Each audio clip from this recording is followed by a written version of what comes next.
Assalamualaikum warahmatullahi wabarakatuh. Good day mates. Selamat datang di podcast saya yang akan membahas seputar dunia retail dan pemasaran. Saya Rahmi, dosen Prodi S1 Manajemen, Fakultas Ekonomi, Universitas Negeri Jakarta. Hari ini saya sudah ditemani nih dengan mahasiswa saya namanya Aji. Silakan Aji, perkenalkan diri dulu.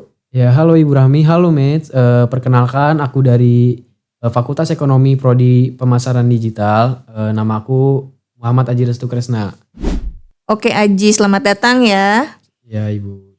Oke, teman-teman tahu nggak ya kira-kira ini jadi menjelang di akhir masa kepemimpinannya, Presiden Joko Widodo mengambil langkah guna meningkatkan pertumbuhan perekonomian di Indonesia khususnya UMKM. Nah, Aji di sini akan menjelaskan kepada kita nih, apa sih kira-kira kebijakan yang baru ini gitu ya. Silakan Aji. Ya, jadi di masa akhir Pak Jokowi ini kebijakan-kebijakan tentu banyak yang berubah ya.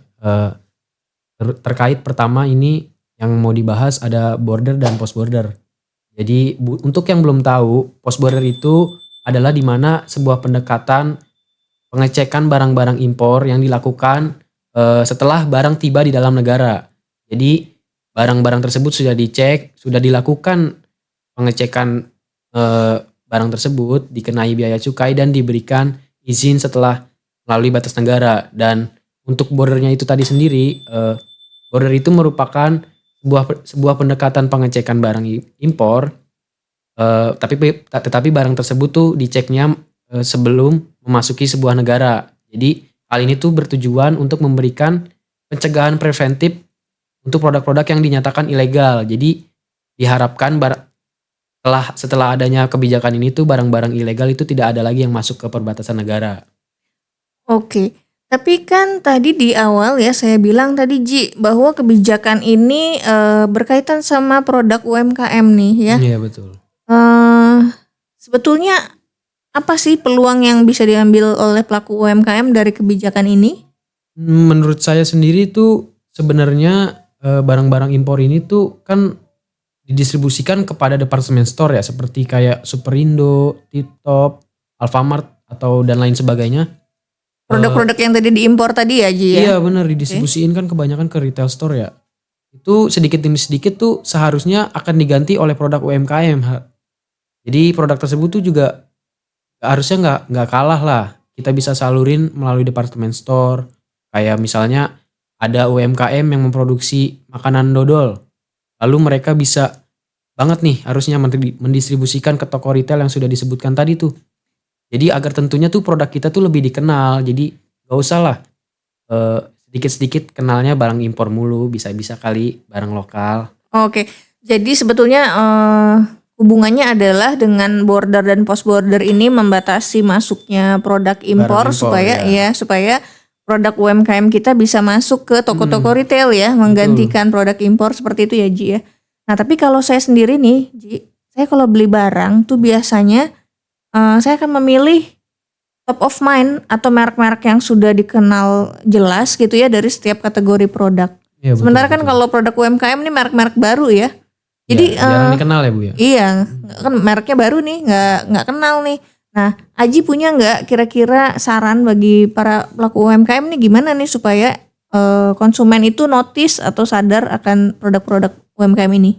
Tentu ada Bu. Jadi untuk terkait dengan barang-barang lokal yang kurang awareness dan trustnya itu, jadi bisa banget nih produk UMKM meningkatkan awareness mereka yang bisa dimulai dengan membangun identitas merek yang kuat, bisa melalui logo yang mudah diingat atau pesan yang konsisten.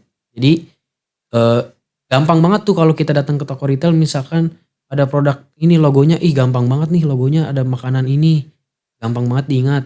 Jadi itu penting juga. Lalu yang kedua ada trust. Jadi kita bisa berikan pelayanan pelanggan yang luar biasa lah. Jadi jangan mau kalah sama produk-produk impor. Misalkan value produk impor tuh ada dapat ini dapat itu. Kita jangan mau kalah juga, kita harus berikan pelayanan yang kalau bisa tuh lebih. Jadi akan meningkatkan trust itu sendiri dan nantinya menguntungkan kita sendiri juga. Jadi ada mungkin contohnya mungkin kalau saya nemu produk lokal yang cocok banget sama saya nih, otomatis nanti saya akan sukarela menawarkan kepada orang lain gitu loh Bu. Ya, merekomendasikan gitu Iya ya. bener, jadi harus banget itu dua itu, cara itu penting banget. Oke, berarti harus dibangun dulu kepuasan ya Ji? Iya betul, dibangun kepuasannya nanti lumayan sendiri kita akan meningkatkan awareness dan trust itu sendiri. Oke. Kan gini ya, kalau tadi kita bicara tentang merekomendasikan ya, itu kan Iya. bagian dari brand loyalty ya. Di dalam brand loyalty itu kan ada tiers atau tingkatannya sendiri. Salah satunya si brand advocacy ini ya, dia itu merekomendasikan ya bentuk dukungan konsumen terhadap suatu merek dengan cara merekomendasikan atau membela merek tertentu ya. Nah, walaupun kalau menurut saya kalau di bagian loyalty itu kan udah masuk di periode PLC atau product life cycle-nya udah di bagian kedewasaan atau maturity ya. Sehingga kalau masih dalam growth atau pertumbuhan tuh agak cukup sulit gitu sulit, ya. Iya, benar. Nah, Aji mungkin punya saran gimana nih supaya konsumen mau merekomendasikan ke konsumen lain gitu. Jadi menurut saya sendiri itu ada dua cara agar brand UMKM ini tuh membangun advokasi mereka tuh melalui produk retail tadi itu.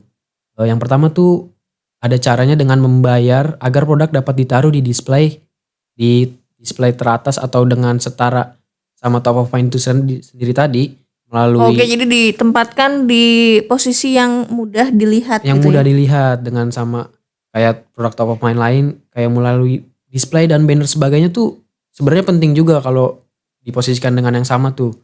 Jadi kita bisa lihat tuh kayak misalkan ada di Indomaret, di kasir-kasir tuh suka di depan ada yang produk-produk yang di depan kelihatan banget kan, kalau kita lagi bayar kelihatan banget ya ini produk apa sih. Jadi itu sebenarnya penting tuh buat UMKM tuh. Kalau produk kita belum dikenal nanti otomatis sang pembeli otomatis nanya juga kan ke pelayan ini produk apa ya gitu-gitu, atau sang pelayan juga menawarkan sendiri ini ada produk baru loh di produk lokal gitu-gitu. Jadi itu penting juga. Lalu ada yang cara kedua dengan emotional bonding, di mana hal ini tuh dapat dilakukan dengan memberikan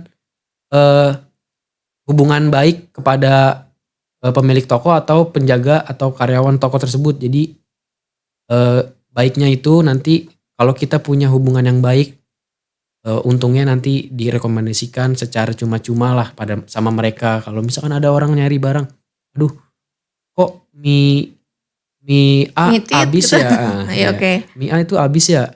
Kita merekomendasikan produk yang kita lain. punya cara kita punya produk lain nih Bu.